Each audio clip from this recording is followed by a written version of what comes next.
नमस्कार दोस्तों, स्वागत है आपका आपके अपने YouTube चैनल शुभम उपाध्याय पर।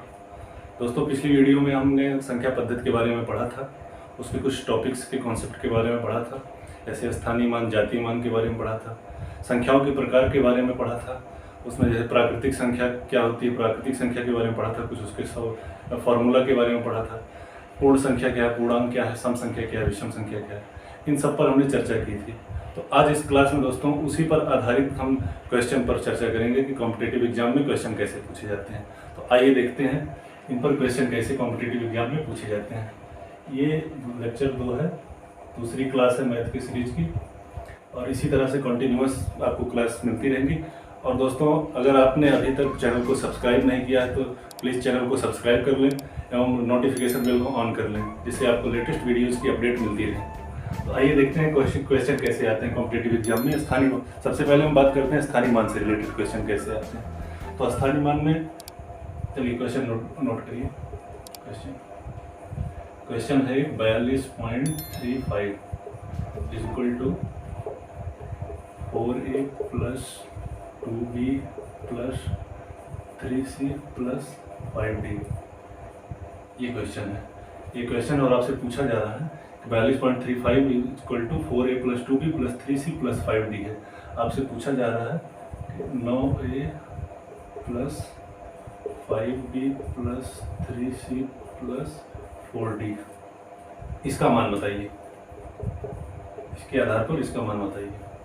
तो देखिए सब इसको कैसे लगाते हैं। इस हिसाब से कॉम्पिटिटिव एग्जाम में स्थानीय मान से क्वेश्चन आते हैं। स्थानीय मान से ज़्यादा क्वेश्चन नहीं पूछे जाते हैं, लेकिन इस हिसाब से कहीं कहीं क्वेश्चन पूछे जाते हैं। तो आइए देखते हैं इसको कैसे लगाते हैं। तो दोस्तों, आप देख रहे होंगे क्वेश्चन को, ये देखिए 4a + 2b + 3c 5d, इसको देखिए। इससे साफ साफ दिखाई दे रहा है कि इसी संख्या के ये स्थानीय मान का योग किया गया है।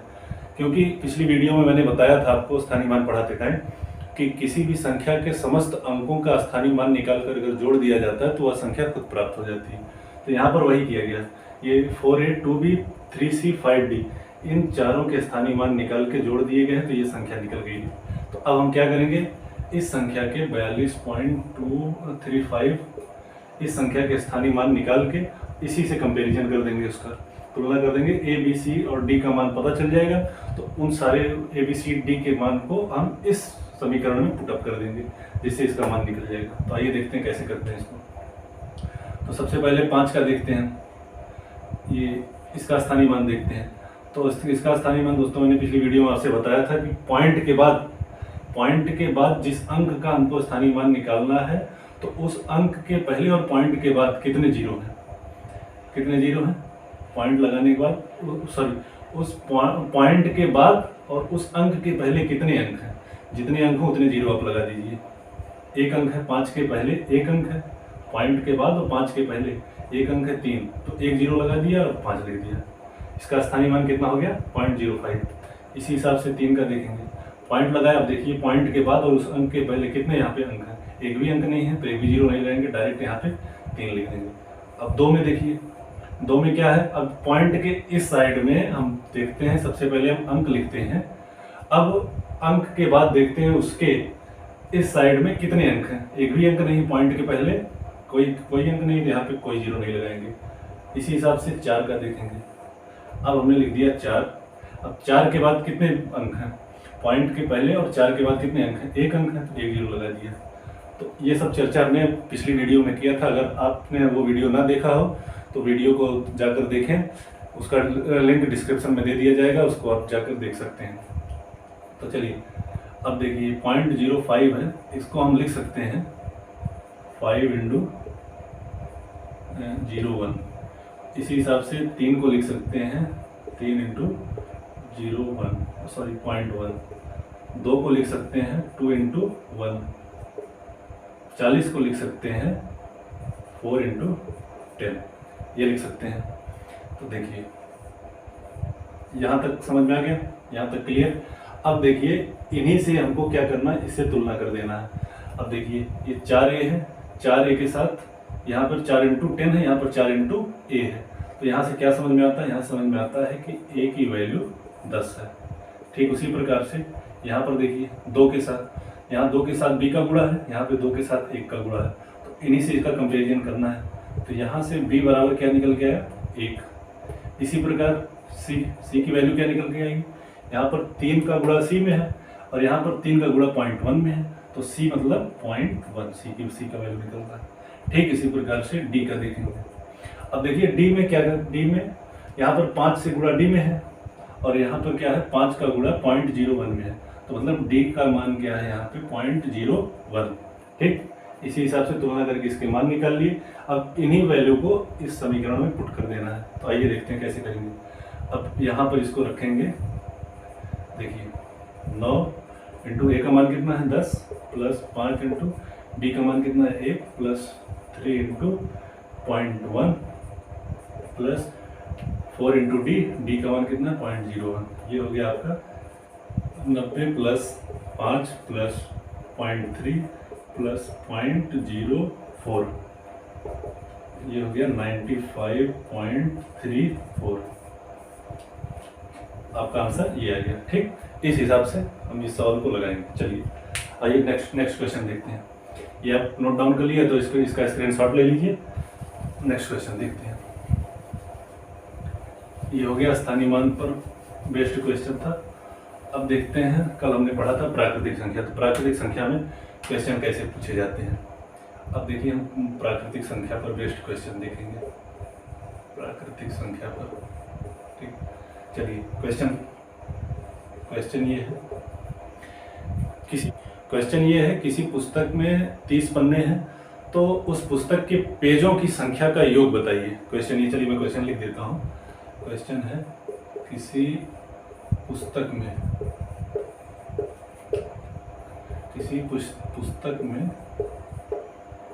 30 पन्ने हैं, तो उस पुस्तक के पेज, पुस्तक के कुल पेज संख्या का योग बताइए,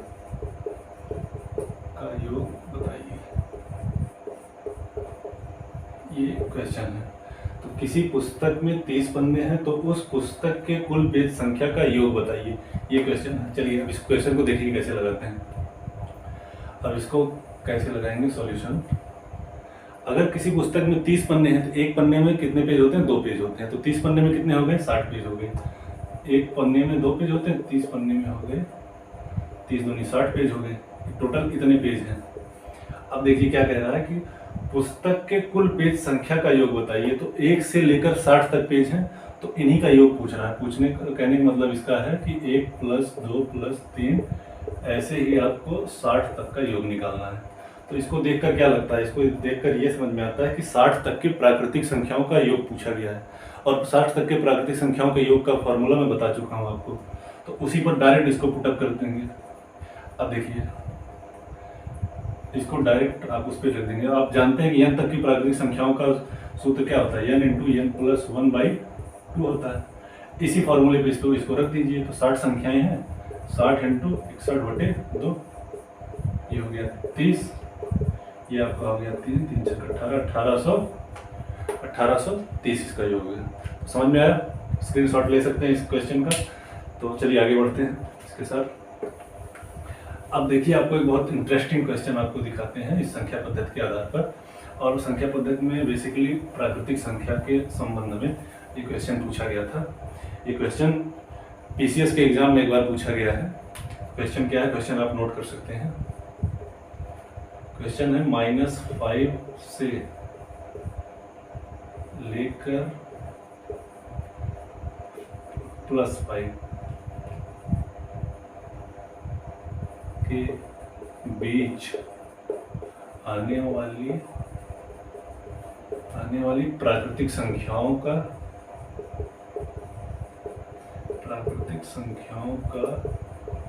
गुणनफल क्या होगा।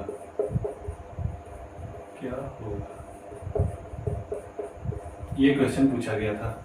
-5 से लेकर 5 तक के बीच में आने वाली प्राकृतिक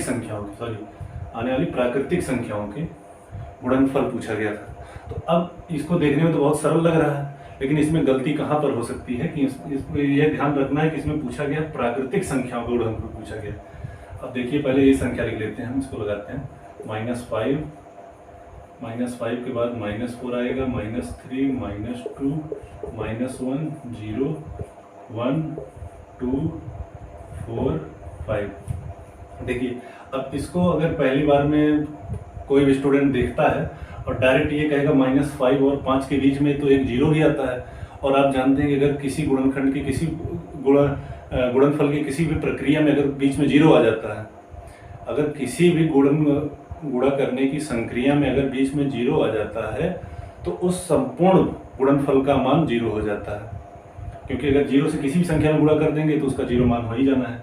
तो आप इसमें ये भी कर सकते हैं, आप इसमें क्या कर सकते हैं, देखते ही आप इसमें इसका आंसर 0 लगा सकते हैं क्योंकि बीच में 0 आ रहा है। लेकिन आपको यहाँ पर देखना है कि प्राकृतिक संख्या पूछ रहा है। अब आप जानते हैं कि प्राकृतिक संख्या जो होती है, जिन संख्याओं को हम गिन सकते हैं उसे प्राकृतिक संख्या कहते हैं। तो प्राकृतिक संख्या में 0 इंक्लूड नहीं होता है। इसके इधर ये प्राकृतिक संख्याएं नहीं, प्राकृतिक संख्याएं क्या है, केवल इसके आगे वाली प्राकृतिक संख्याएं हैं। तो ये चीज़ यहाँ पर ध्यान रखना। इसी का गुणनफल हमें बता देना, 2 कम 2 और 2 चौक 8 5 40। इसका आंसर सीधा हमको 40 बता देना। इसमें यही गलती होती है, 0 देखकर हम इसका आंसर 0 लगा देते हैं।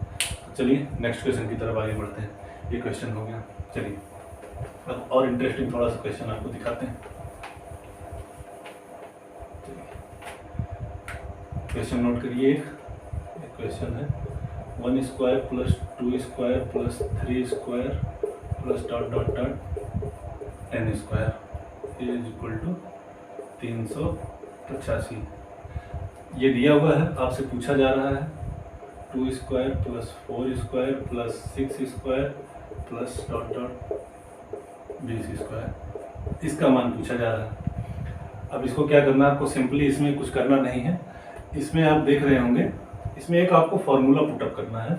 इसको क्या करना है, इसको लिख देंगे 2 स्क्वायर इंटू 1 स्क्वायर, इसको लिख सकते हैं। प्लस इसमें देखिए इसको लिख सकते हैं 2 स्क्वायर इंटू 2 स्क्वायर, इसको लिख सकते हैं 3 square sorry 2 square into 3 square plus dot dot, ऐसे ही इधर लिख सकते हैं इसको 2 स्क्वायर इंटू 10 स्क्वायर लिख सकते हैं।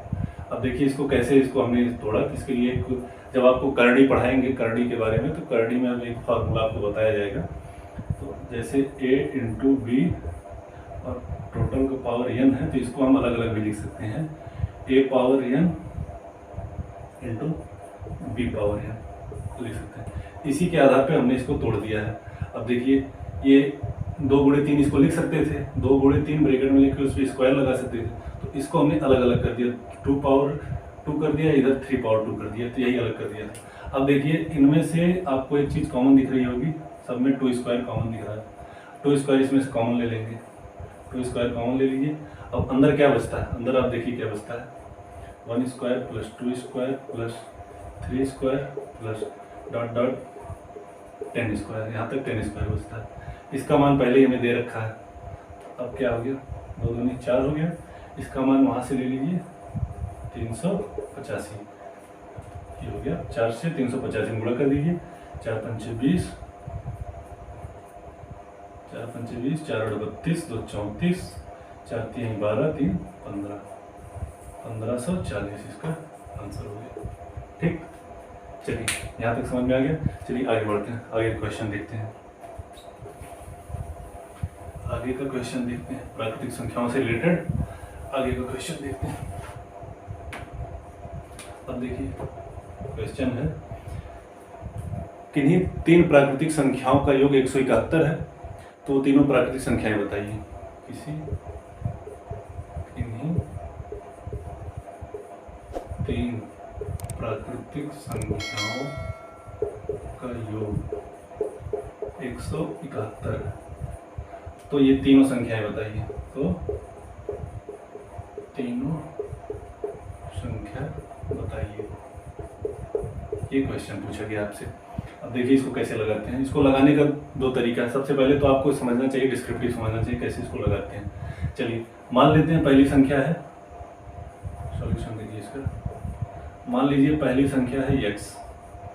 अब प्राकृतिक संख्या एकांतर पर होती हैं, एक एक का अंतर होता है। अगर पहली संख्या x मान लिए, दूसरी संख्या क्या होगी x+1 होगी। अब इसके बाद अगली संख्या क्या होगी, दूसरी होगी, अगली संख्या होगी x+, इसमें एक जोड़ा, फिर अगली संख्या एक और इसमें जोड़ दीजिए तो x+2 होगी। ये 3 संख्याएं हैं। अब इन्हीं तीनों संख्याओं का योग कह रहा है 171 है, 171 हो गया। अब देखिए इनको जोड़ दीजिए, 1x 2x 3x, ये टोटल 3x हो गया, प्लस 3 बराबर 171, 3x बराबर कितना हो गया, इधर ये जाएगा 71 में से घट गया तो 168, x बराबर 3 से इसको काट, 3 × 5 = 15, 3 × 6 = 18, 56 आ गया। अब देखिए x बराबर 56 आ गया, तो पहली संख्या 56 हो गई, पहली संख्या हो गई 56, दूसरी संख्या क्या हो गई 56 1 57, तीसरी संख्या 56 में 2 जोड़ दिए 58, यही होगी तीनों संख्याएं। लेकिन अब देखिए इसको लगाना कैसे है, कंपटीशन में आपको इतना टाइम नहीं रहता कि आप x मानेंगे वो मानेंगे। इसको लगाने का सबसे ट्रिक देखिए क्या है, इसका ट्रिक क्या है, ट्रिक देखिए इसका क्या करेंगे, 171 है, पूछा गया कि तीन प्राकृतिक संख्याओं का योग 171 है, तो योग में जितनी संख्याओं का योग पूछा गया उतने उन संख्याओं को भाग दे देना है। जैसे 171 योग है तो कितने संख्याओं को पूछा गया है, 3 संख्याओं का योग कहा गया है कि 171 है, तो 3 से इसको भाग दे दीजिए तो क्या आएगा, बीच वाली संख्या आ जाएगी। जो तीनों संख्या रहेंगी, जैसे एक पहली संख्या ये है, दूसरी संख्या ये, तीसरी संख्या ये, तो इस संख्या का मान निकल जाएगा 3 से भाग देने पर। अब देखिए इसको भाग दीजिए, ये हो गया 3 × 5 = 15, 3 × 5 = 15, 2 7, 3 7 21, 57। 57 कौन सी संख्या है, 57 ये बीच वाली संख्या है, तो 57 अगर बीच वाली संख्या है, इसके पहले वाली संख्या क्या होगी, प्राकृतिक संख्या 56, अब इसके बाद वाली संख्या क्या होगी 58, और संख्या ये वाली कौन सी है 57। डायरेक्ट इसको 3 से भाग देना है, बीच वाली संख्या निकल जाएगी। अब इसके ऊपर चले जाना, नीचे चले जाना। अब इसमें एक चीज़ और हो सकता है, छोटी संख्या बड़ी संख्या पूछ सकता है, जो भी पूछे आप इसी हिसाब से उसको आराम से लगा सकते हैं। तो चलिए आगे नेक्स्ट क्वेश्चन की तरफ बढ़ते हैं। देखिए थोड़ा सा एक क्वेश्चन थोड़ा टेक्निकल बनाते हैं, प्राकृतिक संख्याओं से रिलेटेड एक क्वेश्चन है। देखिए क्वेश्चन क्या है, क्वेश्चन सबसे पहले सुन लीजिए, इसको आप नोट डाउन कर सकते हैं। कोई व्यक्ति 5 दिन में 115 किलोमीटर चलता है तथा वह प्रत्येक दिन जितना चलता है उसके अगले दिन उससे 1 किलोमीटर अधिक चलता है। जैसे आज अगर 5 किलोमीटर चलता है तो अगले दिन 6 किलोमीटर चलता है। तो मैं क्वेश्चन लिख दे रहा हूँ, इसको आप समझिए क्वेश्चन को। आप कोई व्यक्ति 5 दिन में 115 किलोमीटर चलता है, 115 किलोमीटर चलता है तथा यदि वह प्रत्येक दिन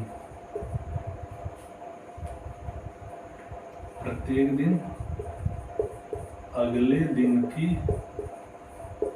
तुलना में 1 किलोमीटर अधिक चलता है, तो बताइए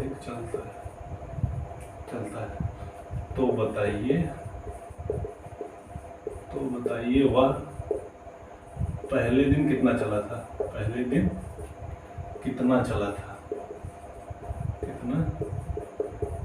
था, ठीक। कोई व्यक्ति 5 दिन में 115 किलोमीटर चलता है, यदि वह प्रत्येक दिन अगले दिन की तुलना में 1 किलोमीटर अधिक चलता है, तो बताइए वह पहले दिन कितना चला था। तो देखिए इसको कैसे लगाएंगे। अब ये कह रहा है, क्या क्वेश्चन कह रहा है, मान लीजिए पूछ रहा है बताइए वह पहले दिन कितना चला था। अब देखिए इसमें भी सीधा वही फंडा है कि 5 क्रमागत प्राकृतिक संख्याओं का योग ही है 115। अब देखिए कैसे है, मान लीजिए वो पहले दिन चला था x किलोमीटर, अब ये कह रहा है कि वो अगले दिन जब चलेगा तो इससे 1 किलोमीटर अधिक चलेगा। अगले दिन हो गया इसका x+1 हो गया, पहली संख्या ये हो गई, दूसरी संख्या ये हो गई, तीसरी संख्या क्या हो गई, इससे भी एक अधिक, ये x+1 था तो x+2 हो गया। ये तीसरे दिन चला, अब चौथे दिन क्या चलेगा, x+3 चलेगा, और 5वें दिन चलेगा x+4। अब देखिए ये कौन सी संख्या है, ये क्रमागत संख्या है, क्योंकि इन संख्याओं के बीच में एक संख्याओं का अंतर है, इसलिए क्रमागत संख्या है। तो अब इससे हम सीधा सीधा कह सकते हैं कि ये 5 क्रमागत संख्याओं का योग 115 है, तो संख्याएं निकालना है। अब डायरेक्ट इसको क्या करिए, 115/5 कर दीजिए, 5 से इसको काट दीजिए, 5 दूनी 10, 5 3 15, तो 23 आ गया। अब 23 क्या आया, मैंने बताया था कि 23 जो ये संख्या आएगी भागने के बाद ये बीच वाली संख्या आएगी।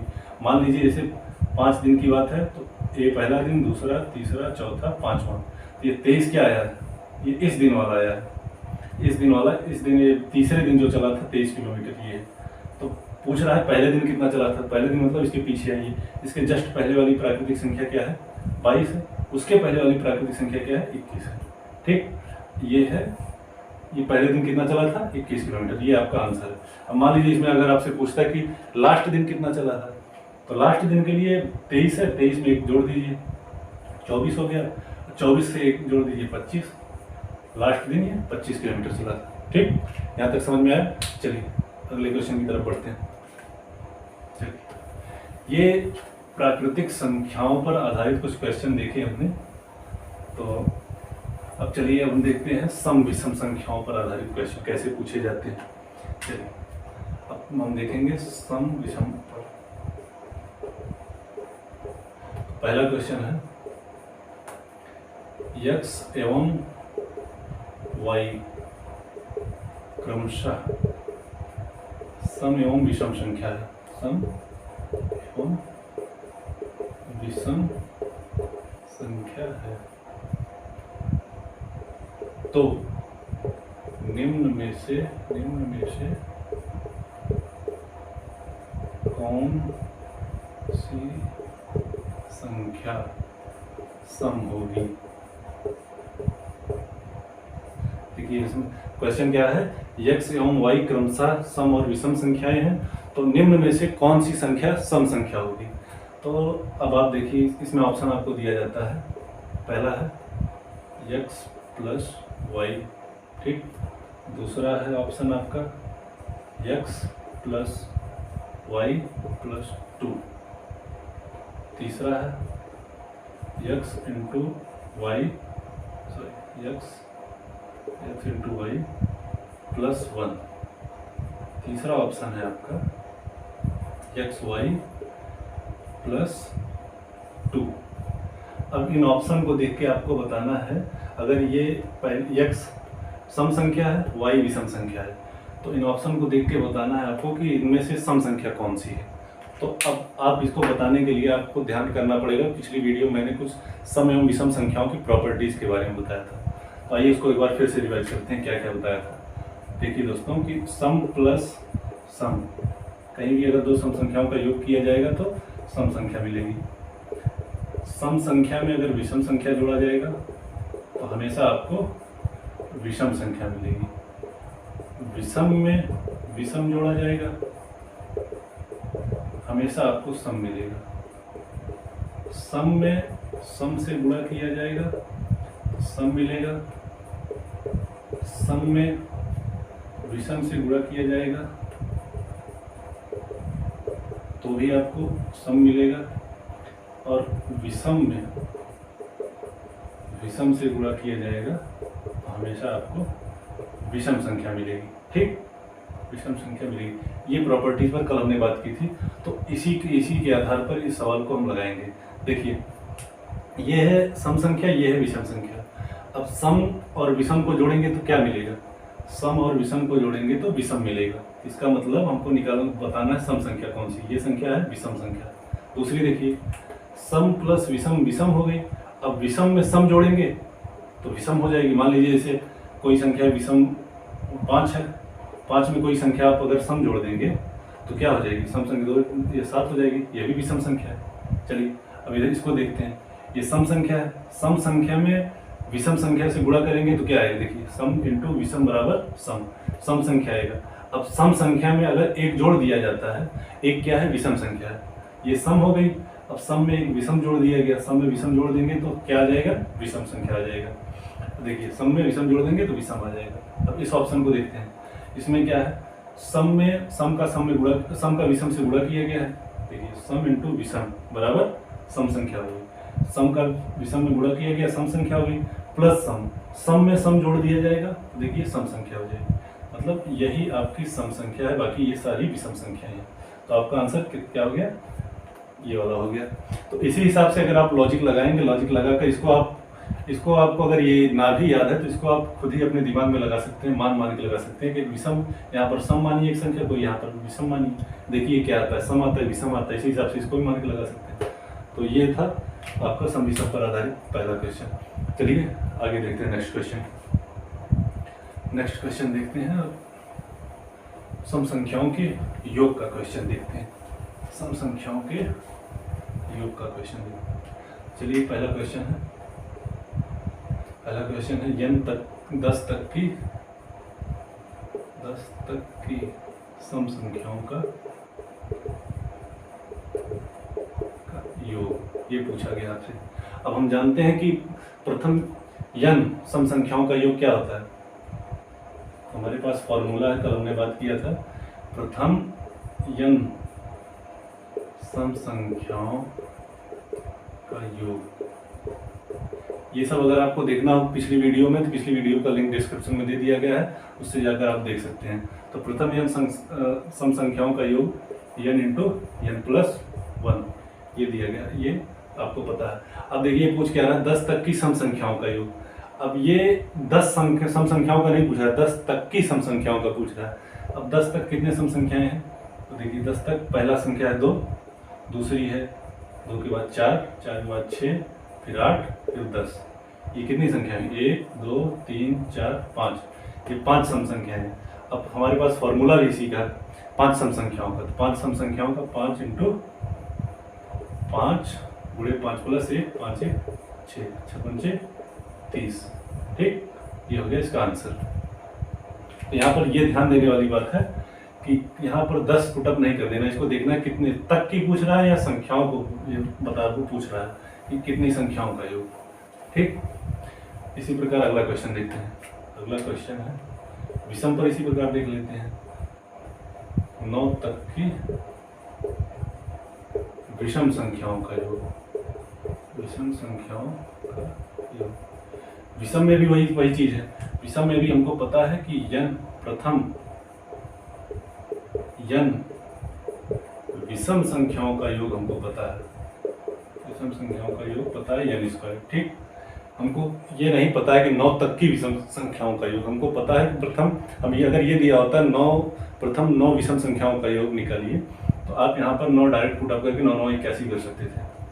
लेकिन ये पूछ रहा है 9 तक की विषम संख्या। देखिए 9 तक कितने विषम संख्याएं हैं, 1 है, 3 है, 5 है, 7 है, 9 है। ठीक, कितनी हो गई, 1 2 3 4 5, 5 संख्याएं होंगी तो 5 का स्क्वायर कर दीजिए, 5 का स्क्वायर 25। ठीक, ये यहाँ पर ध्यान रखने वाली चीज़ है, इसको ध्यान रखिएगा, नहीं तो क्वेश्चन गलत हो सकते हैं। चलिए नेक्स्ट क्वेश्चन देखते हैं। नेक्स्ट क्वेश्चन है 3। ठीक, उसी प्रकार जैसे प्राकृतिक संख्याओं में देखा था उसी प्रकार विषम संख्याओं में देखेंगे। तो ये क्वेश्चन है 3 क्रमागत सम संख्याओं का योग 72 है। 3 क्रमागत सम संख्याओं का योग 72 है। तो तीनों संख्याएं बताइए, तीनों संख्याएं ये बताना है। तो इसको देखिए हम कैसे लगाएंगे। अब इसको देखिए लगाएं। अब इसको हम मान सकते हैं, पहली संख्या क्या है, पहली संख्या है x, दूसरी संख्या क्या है, सम संख्या है, क्योंकि आप जानते हैं कि एक 2 के अंतर पे आती है। अगर पहली सम संख्या ये है तो दूसरी संख्या हो गई x प्लस 2। इसके बाद अगली संख्या क्या हो गई, x प्लस 2, ये सम संख्या, जिसमें 2 और जोड़ दीजिए तो ये हो गया x प्लस 4। ये तीनों सम संख्याएं हो गई। अब ये कह रहा है कि तीनों संख्याओं का योग कितना है, 72 है। तो ये क्या हो गया, 3x प्लस 4 2 6 बराबर 72, 3x बराबर 66। इसको इधर ले जाएं, घट जाएगा, x बराबर 3 दूनी 6, 3 दूनी 6 22। पहली संख्या क्या आ गई, 22, दूसरी संख्या क्या आ गई, 23, इसके बाद आ गई, सॉरी पहली संख्या 22 आ गई, दूसरी संख्या इसमें 2 जोड़ दीजिए, 22 2 24, अगली संख्या क्या आ गई, 24 में 2 और जोड़ दीजिए, ये आ गई 26। तो तीनों संख्याएं क्या हो गई, 22 24 26। ठीक, अब देखिए इसको भी ऐसे नहीं लगाना है। अगर कंपटीशन एग्जाम में आपको पूछा जाता है इसको लगाने में ज़्यादा टाइम आपको लगेगा। तो इसको डायरेक्ट आपको क्या करना है, ये तो आपको समझने के लिए था कैसे ये लगाए जाते हैं। 3 क्रमागत सम संख्याओं का योग पूछा है, अब आप सीधा इसमें 72/3 कर दीजिए, ये आ गया 24। अब 24 क्या आएगा, बताया था मैंने बीच वाली संख्या आती है। मान लीजिए 3 संख्याएं थी, पहली, दूसरी, तीसरी, तो ये संख्या आई है 24। ये इसके पहले वाली सम संख्या क्या है 22, और इसके बाद वाली सम संख्या क्या है 26। इस हिसाब से आप तीनों संख्याएं निकाल सकते हैं। तो चलिए नेक्स्ट क्वेश्चन देखते हैं। नेक्स्ट क्वेश्चन देखते हैं। अब देखिए 3 क्रमागत विषम संख्याओं का योग, विषम संख्याओं का योग 69 है। ठीक, तो तीनों संख्याएं, अब यहाँ देखिए तीनों संख्याएं, इसमें भी सेम आपको वही करना है कि 3 क्रमागत सम संख्याएं हैं तो इसको 69 इसका योग है, 3 से इसको भाग दे दीजिए, ये हो गया 3 त्रिका 9, सॉरी 3 दूनी 6, 3 त्रिका 9, 23। अब 23 क्या है, 23 ये बीच वाली संख्या है। इसके पहले वाली एक विषम संख्या ले लीजिए, इसके बाद वाली एक विषम संख्या ले लीजिए। इसके पहले वाली विषम संख्या क्या है 21 है, इसके बाद वाली विषम संख्या क्या है 25। अब जो आप जो संख्या पूछे आप वो संख्या इसमें बता सकते हैं, चाहे पहली संख्या पूछे, चाहे बीच वाली पूछे, चाहे लास्ट वाली पूछे, तो इस हिसाब से आप इसको लगा सकते हैं। अब देखिए अब इसमें थोड़ा सा आपको टेक्निकलिटी इसमें देखते हैं। चलिए, अभी यहाँ पे पूछा गया 3 क्रमागत विषम संख्याओं का योग या सम संख्याओं का योग पूछा जा रहा है। तो 3 संख्याओं में आप क्या करते हैं, बीच वाली संख्या निकल जाती है, तो एक एक संख्या ऊपर नीचे आप चले जाते हैं। मान लीजिए जैसे 3 संख्या थी 1 2 3, तो बीच वाली संख्या निकल जाती थी, तो आप एक आगे चले जाते, एक पीछे चले जाते थे। अब मान लीजिए कि अगर 4 संख्याओं का योग दे दिया जाए, 4 सम संख्याओं का योग दे दिया जाए, जैसे पहली संख्या, दूसरी संख्या, तीसरी, चौथी। अब आप भाग देंगे तो आपको पता है बीच वाली संख्या निकलेगी, तो इसमें बीच वाली संख्या कौन सी है, तो इसमें थोड़ा सा आपको कन्फ्यूजन हो जाएगा। तो आइए इसको क्वेश्चन के माध्यम से समझते हैं। चलिए, क्वेश्चन दिया है क्वेश्चन आपका दिया है कि क्वेश्चन है किन्हीं चार सम संख्याओं का योग 76 है। ठीक, किन्हीं 4 सम संख्याओं का योग 76 है, तो चारों संख्याएं बताइए। चारों संख्याएं बताना है आपको। अब देखिए क्या करना है, 76 में 4 से आप भाग दे दीजिए, तो ये कितना हो गया, 4 एकम 4, 4 9 36, क्या आ गया 19 आ गया। अब देखिए संख्याएं क्या हैं, 4 संख्याएं हैं। मैंने आपसे कहा कि बीच वाली संख्या आएगी, 1 2 3 4, ये चारों संख्याएं हैं। अब ये संख्या जो है ये बीच वाली संख्या है, यहीं पर है 19। अब इसके जस्ट आगे वाली सम संख्या देखिए, इसके जस्ट पीछे वाली सम संख्या देखिए। इसके जस्ट आगे वाली संख्या क्या है, ये है 20, और इसके जस्ट पीछे वाली संख्या क्या है 18। ठीक, अब इसके पीछे जाइए, 18 से 2 कम और कर दीजिए 16, इसके आगे एक संख्या चली जाइए, 20 2 22। ठीक, ये चारों संख्याएं हैं। यहाँ पर कंफ्यूज नहीं होना, अगर 19 आ गया ऐसा नहीं कर देना 2 इसमें से घटा देंगे तब तो विषम संख्या आ जाएगी, 19 17 आ जाएगा, आगे चले जाएंगे 21 आ जाएगा। तो 19 के जस्ट आगे और पीछे वाली सम संख्याओं को देख लेंगे, वही सम संख्याएं ये होंगी। तो ये आज का ये क्वेश्चन सेशन था। इतना कल इसका कॉन्सेप्ट हमने कल पढ़ा था, आज इस पर हमने क्वेश्चन देख लिया।